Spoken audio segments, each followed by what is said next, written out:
I have hope, and I stand here alone and afraid.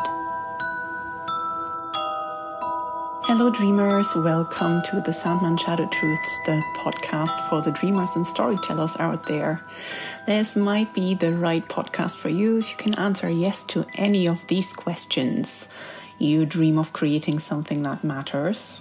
You struggle with mental health issues that maybe hold you back sometimes. Or you love The Sandman, the epic comic book series by Neil Gaiman. In essence, this podcast will explore how The Sandman can inspire and challenge us in our quests around creativity and mental well-being. My name is Petra Borzinski. I am a psychotherapist, vocal coach and writer, and I will be your host. And today we are going to talk about one of my favorite issues of The Sandman, A Hope in Hell. That's issue number 4. And because it's one of my favorite issues, I'm going to explore a couple of very particular topics with you. But the premise of the issue as such is that Dream travels to hell to reclaim his helm, one of the symbols of power that was stolen from him. And what I particularly love about A Hope in Hell is that Dream's journey to hell is not only a physical one, but also a psychological one. So he has to face his fears and his regrets. He has to confront the consequences of his actions and the responsibility of his role. And that is obviously a recurring theme of the whole arc of The Sandman. But out of all the endless, Dream is probably the most creative. So he draws inspiration from experiences and emotions, and he is the prince of stories after all, and storytelling is really one of the most important aspects of The Sandman. But before we go into all of this, I'll give you a quick summary again. Dream continues his quest to recover his lost symbols of power. So if you need a recap of previous episodes, you can find them all on here, whatever podcast platform you're listening to. But I'll also put links to the articles and my Substack into the show notes. So Dream travels to hell, where he believes his helmet is held by a demon. And he's escorted by Etrigan, a rhyming demon who serves as his guide. That was changed a tiny bit in the TV show. Etrigan has been replaced by Squatterblood, who in the comics only greets Dream at the gates of hell. And as they're walking along the way, Dream encounters Nada. Nada's a former lover, and he condemned her to eternal torment for rejecting him, the petulant child he is. And he also meets Lucifer, who rules over hell, obviously, with Azazel and Beelzebub. And Lucifer tells Dream that he can have his helmet back if he can identify the demon who stole it. So Dream uses his sand, which he has found by now, to locate the demon Corazon, who then challenges Dream to the oldest game, in which they basically take turns transforming and trying to overcome each other.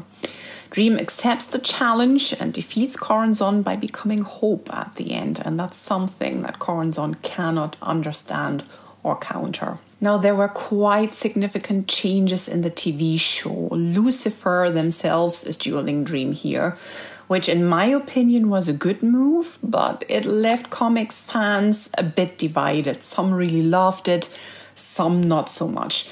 If you want to decide for yourself, I put all the necessary info for you in the show notes. In previous episodes, I already put links to where you can get the comics. But if you'd like to watch it, you can do that obviously as well. And in the transcript for the show and the accompanying newsletter, I also put in a video clip because I simply had to put the clip of the oldest game of the show in here because I think Gwendolyn Christie and Tom Sturridge were both really outstanding in this episode in general, but in this scene in particular. So if you haven't watched the show yet, you might obviously want to skip that. And as a content warning, there's also scenes of mild horror and injury in it. So feel free to watch it if you feel up to it. So Dream ultimately reclaims his helmet and prepares to leave hell, but Lucifer warns him that he has made himself enemies by his actions and he vows to destroy him someday. Dream replies that dreams are essential even in hell and then departs with his raven companion Matthew in the show, so that's show specific, that doesn't happen in the comics. Meanwhile, on Earth, John Dee, who possesses Dream's ruby, which is the third tool of power that's still missing, receives a mysterious amulet from his deceased mother. Now, again, that has been changed a tiny bit in the TV show. The issue Passengers intercuts with A Hope in Hell here. But for this newsletter and this particular episode of the podcast, I will basically talk about them separately. So we're not going to go into that right now. Let's talk about the pain points of this show. Now, Dream is a character who is deeply affected by his emotions, even if he doesn't always want to show it. He's especially affected by his guilt, by anger, and by loneliness. He's also haunted by his past mistakes, like condemning Nada to eternal torment in hell. So A Hope in Hell is one of my favorite issues due to the complexity, and it has always strongly resonated with my writer self. I'll talk about the storytelling aspect in a minute as well. And there are obviously many possible ways to relate the topics of A Hope in Hell to life struggles and our own mental health and well-being. Now, one of them is obviously the power of hope, because Dream's victory over Corazon or Lucifer shows that hope is one of the most powerful forces there is, that it can overcome any obstacle, even in the darkest of places. But hope is also fragile, even for Dream. So it's not for nothing that I chose that particular quote for today's intro instead of one of the more renowned ones. So hope can really be seen as a form of dreaming, a way of imagining a better future and creating meaning in one's life. Hope helps a lot of people cope with adversity, with trauma, with depression, as well as inspiring them to pursue their goals and their passions. But hope can also be unrealistic, sometimes even delusional, and in that case, it leads to disappointment and frustration and despair. So it's really important to keep in mind that hope isn't just wishful thinking. It's always balanced with realism and with action.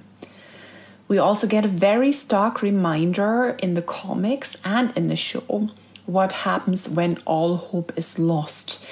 Again, I put a link for you in the show notes about one particular panel in the comics. So content warning here, that's about suicide, which is obviously a really strong topic when we're getting to the end of hope. And that was also briefly brushed upon in the TV show when Matthew and Dream and Squatterbloat walk through the Wood of Suicide.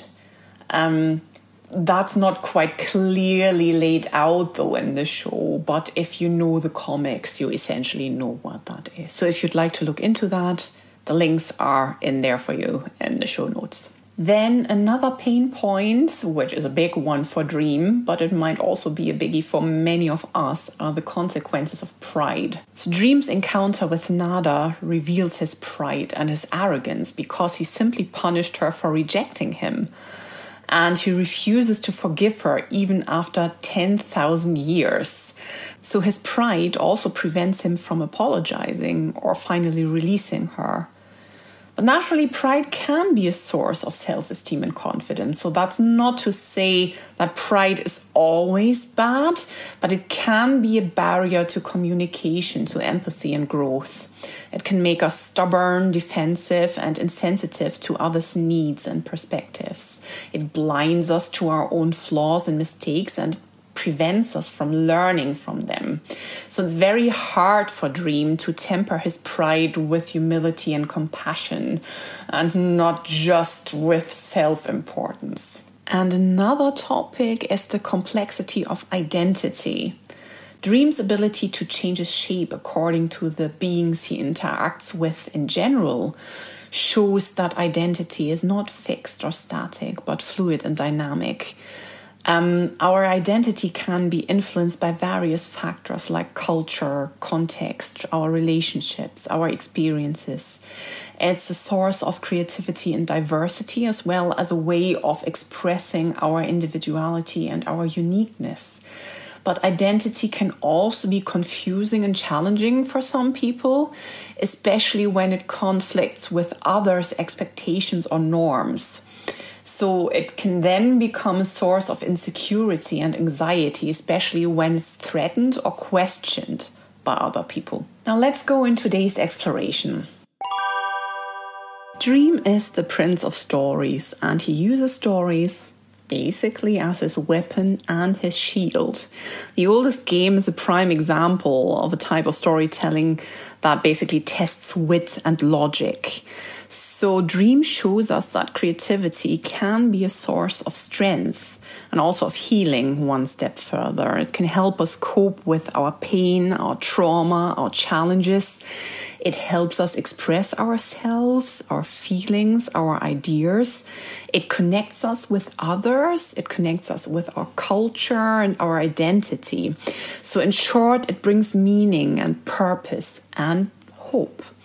So that's why I'd really like to expand on the importance of storytelling for our mental well-being today. Storytelling is a fundamental aspect of human psychology. It serves various functions for individuals and societies. Some of the roles of storytelling in human psychology are, for instance, that stories help us make sense of the world and ourselves. So basically, stories allow us to organize our experiences, our memories, emotions, our beliefs into basically coherent and meaningful narratives. Stories help us understand other people's perspectives, their motives, their feelings, which enhances our social cognition and our own empathy. So by telling and listening to stories, especially listening, we can create and share identities and values and cultures. Storytelling also helps us cope with challenges and difficulties because stories provide us with hope and inspiration and motivation to overcome obstacles and achieve our goals. They help us process and heal from trauma, grief, loss. They allow us to express our emotions. They allow us to find meaning and gain support from others. Stories enable us to recognize patterns and causality and bring order to chaotic situations, which ultimately helps us to confront uncertainty, ambiguity, and complexity we would otherwise find hard to handle. Last but not least, storytelling helps us to enjoy and appreciate life. Stories stimulate our imagination, our creativity, our curiosity, and that enriches our cognitive and emotional experiences. Stories entertain us, they make us laugh, they evoke positive emotions, which obviously enhances our well-being and happiness, but they also help us to deal with the more complicated emotions like sadness and grief. So in short, stories foster our appreciation of beauty, of diversity, of wonder in the world and ourselves. And if this is something that you would like to look into in more depth, I also put a couple of links about storytelling into the show notes for you again. People who know me know how often I talk about the power of stories. So by telling them and listening to them, we ultimately learn, we grow, we heal, and we connect with ourselves and others. So how can we apply these recurring themes and stories to our own mental well-being? I mean, it's easy to say hope is the thing that always stands last. And obviously that's the idea we get from this episode. But cultivating hope is not always easy. Practicing gratitude is certainly a start. So learning to appreciate what we have, looking for the positive aspects of our situations while also acknowledging the pain, so not pushing it aside, obviously. One really important step is to set more realistic and meaningful goals and to take action to achieve them, ideally supported by people who share these hopes and dreams, and also to offer our help to those who need it in return. Dream's victory over Corazon and Lucifer is basically a testament to the power of hope and optimism. Dream uses his imagination and creativity to outwit his opponents in that way. So hope is something they cannot really comprehend, or rather, especially Lucifer does. And that's why it's impossible for them to counter it. And we learn more about that as the arc progresses. So I won't go into that in too much depth at this moment in time. So basically, Dream shows us that hope is not naive or foolish, that it really has the power to bring on change. And that's also tragic in a certain way. If you've already know the comics, you'll know why that is. But again, I won't get into that too much at this point. And I'd like to bring the questions in here straight away at this point. How is your own creativity and imagination inspired by hope? And how does hope help you to express yourself? How does hope help you to cope with challenges and difficulties? Overcoming pride, now that's a really tricky one. We can obviously practice self-awareness and self-compassion and self-improvement. We can recognize our strengths and weaknesses. We can accept ourselves as we are, and we can also strive to become better versions of ourselves. But that can obviously also quickly roll over into a different direction, and being too prideful and too arrogant is obviously not a good thing. So one way to prevent that from happening is basically to keep on listening to feedback, to admit our mistakes, to apologize when we're wrong. Another is to focus less on ourselves, and people who know me will know how I keep on talking about community.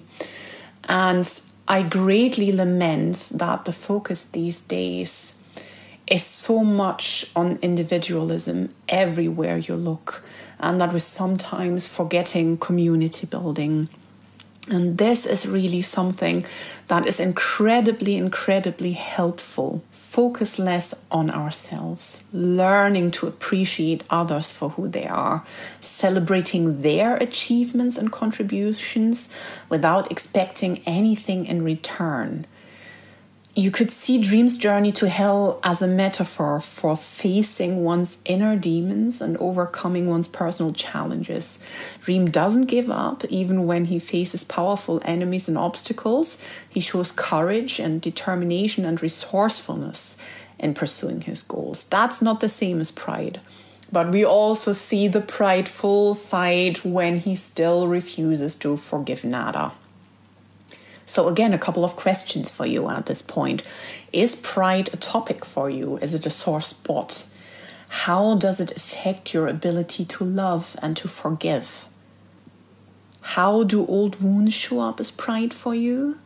And what could you do to heal? Do you have any ideas about that at the moment? Another big topic was the exploration of identity.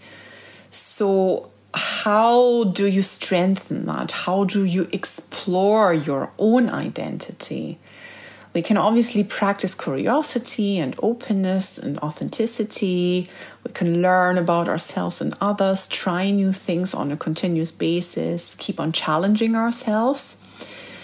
And even if that feels hard at times, we shouldn't be afraid to express our thoughts and feelings honestly, without fear of judgment or rejection. And obviously, we have to meet others with the same sentiment, respect for and appreciation of the diversity and uniqueness of others, embracing our similarities and differences. Dream, who is often so rigid and unable to change, shows for once that he can adapt. He shows us that listening is essential for understanding oneself and others, as well as for resolving conflict. So how do you currently communicate and connect with others? Do you endeavor to understand different perspectives and cultures, or do they make you feel closed off? And that's it for this week's episode. Please share your thoughts in the comments as usual, or join our subscriber chat. And if you like this podcast, please subscribe, share it with your friends who might also be interested in mental well-being, creativity, and or the Sandman. And in a fortnight, we'll discuss issue number 5, Passengers. Until then, sweet dreams.